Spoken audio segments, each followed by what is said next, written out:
Bakit Duterte, sir? Bakit Duterte? Opo. Tingnan mo naman ngayon. Maraming nagawa yung ama niyan. Ang nagawa ng ama niyan, hindi mabilang. O yung Manila Bay. O ano nangyari doon? Marumi, puro basura. Eh ngayon, pinapasyalan ng mga foreigner. Basta marami pa nagawa. Yung sa NAIA. Yung si Lusutan. Hindi nagbayad ng tax. Pinabayad ni Digong. Siya lang presidente na nagbabayad ng tax sa airport. Kaya Duterte ako dyan. Wala na iba Duterte. Wala yan. Yung iba dyan, wala yan. Puro basura. Walang pinta yan. Puro paninira lang yan eh. Sir, ano pong komento mo doon sa sinabi ni John Vic Remulla na safe na daw ngayon ng Pilipinas? Anong safe? Grabing krimen nga nagsilibasan eh. Mga adik. Mga kriminal. Mga bata, ni-rape. Nasa na yung human rights ngayon? Wala nga yung human rights eh. Kunwari, yung anak nyo, ni-rape ng mga adik. Anong masasabi nyo? Di ba, magagalit kayo? Dapat kung manalo yan si Sara, ibalik yung war and drugs. So, pabor po kayo doon, sir? Pabor ko sa war and drugs na yan, pero ubos lahat yan.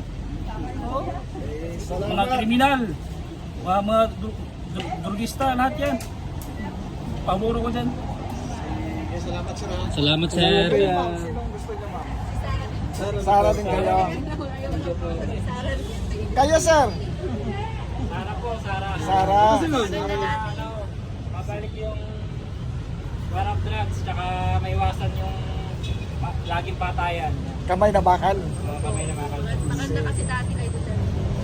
Gusto namin si Sara. Gusto namin yung pamamalakad ng Duterte. Kasi nagkalat na ngayon eh. Nagkalat na ngayon. Ngayon, Lalo Wala tayo na. nakikira. Korupsyon, ang mga drugista, lahat mga kawawa ang mga bata yan, napatay ng mga utang ng mga adik yan. sir, kung ikukumpara nyo po yung panahon ni Tate Digong at saka ni BBM ngayon, alin pang mas safe? Wala, malayo. Gusto ka na? Peanut, malayo. Alin pang mas safe? Kay Tate Digong o kay Tatay BBM? Digong. Kasi may may respeto. May respeto ang mga tao dati. Takot. Gusto ko nga ibalik yung yung death penalty. Gusto ko yun. Para once na may death penalty kasi lahat ng mga kriminal takot yun. Takot. Mga duris at takot yun. Kaya gusto ko ibalik talaga yan. Sir, isa na lang, sir. Anong komento mo doon sa mga maleta? Ayun na nga. Yun na sa mga malita. Halataan naman eh. Sila ni sila na sa mga Senado. Pinuprotektahan naman. Lasuto. Halata naman talaga eh. Ang pinaka dyan, hindi naman maapurbahan yung pera niyan pag walang pirma sa taas. Pag mapirmahan sa taas, pwede kukunin. Ilan na yung 18 Marines na sinasabi nila? Totoo yun. Yung pala balita siya. Totoo yun. 18 Marines. Wala na.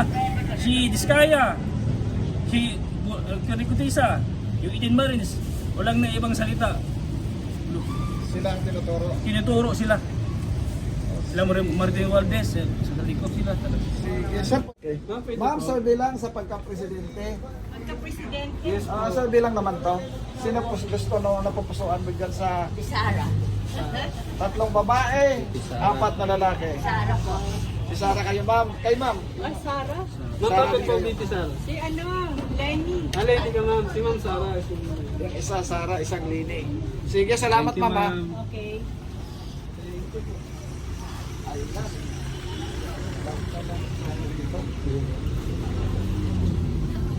Hello po, sir. Good morning. Sir, bilang sa pagka-presidente, sino po? Sara po kayo. Okay, salamat. Keep lang. Hello po, sir. Sir, bilang sa pagka-presidente, sino ang napupusuan niyo dyan? Si Sara. Dito tayo. Ma'am, good morning. Sir, bilang sa pagka-presidente, sino napupusuan niyo dyan sa 3 babae? Sir, bilang. Oo. Okay, salamat. Pala ako napupusuan pa eh. Kayo po, sino napupusuan niyo dyan sa 3 babae, 4 na lalaki? Kahit naman sino ilagay. Kahit sino ilagay, parehas lang. Mayor Kayo, Laney. sir. Mayor Laney. Thank you po. Okay, thank you. Kuya, halika na muna. Ma'am, good morning. Sir, bilang sa pagka-presidente, sino po ang napupusuan mo dyan? Ano po? Sino? Mayor Lini. Si Lini. Ayan. Nakapink na si Kasi Ma'am. nakapig si ma'am. Okay, Oh, salamat sige, po. tama. Ito, sila natin. Baka pwede natin ma-survey. Ayan, mga ate. Sir, bilang sa pagka-presidente, sino ang gusto niyo dyan sa tatlong babae, apat na lalaki? Wala pa, saka na lang. Wala pa. Kayo, ma'am. Sino gusto mo dyan? Ah? Wala. Undecided. Kayo, ma'am. Wala pa, sir. Wala pa, undecided. Sige, doon tayo. Doon. Doon mamaya na, balikan natin na doon. Okay. Yan, mga kababayan natin. Dito tayo sa Bonus Market. Ma'am, good morning. Sir, good morning. Sir, bilang sa pagka-presidente, wala.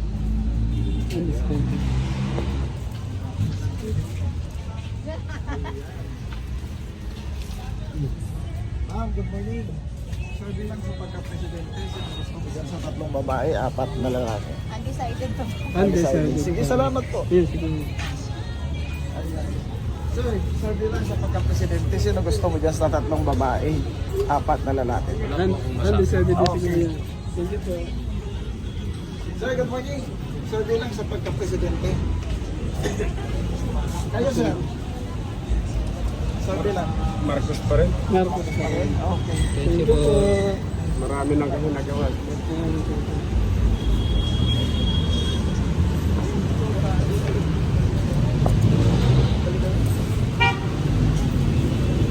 Sir, bilang sa pagka-presidente, sino ang inyong napupusuan dyan sa tatlong babae, apat na lalaki? Sara Duterte. Sara Duterte. Sara Duterte. Sara Duterte din. Kayo, sir. Sara Duterte din. Sara Duterte din kayo. Oh. Salamat. Kayo po, Frank. Sino ang inyong napupusuan yan sa sir? Tatlong babae, apat na lalaki. Sino po? Trillanes. Bakit po tayo yan? Milianis kayo, sir? Yung may paglalaban niya ang ating bansayan. Yun ang ano ko dahil dating military yan. Okay, salamat. Thank you, sir. Natanong na sila. Bakit pipili Sara? Matapang. Palaban. And then, may paninindigan sa sarili. Sa impeachment po ngayon, kung masabi niyo. Baka update ito. Thank you, ma'am.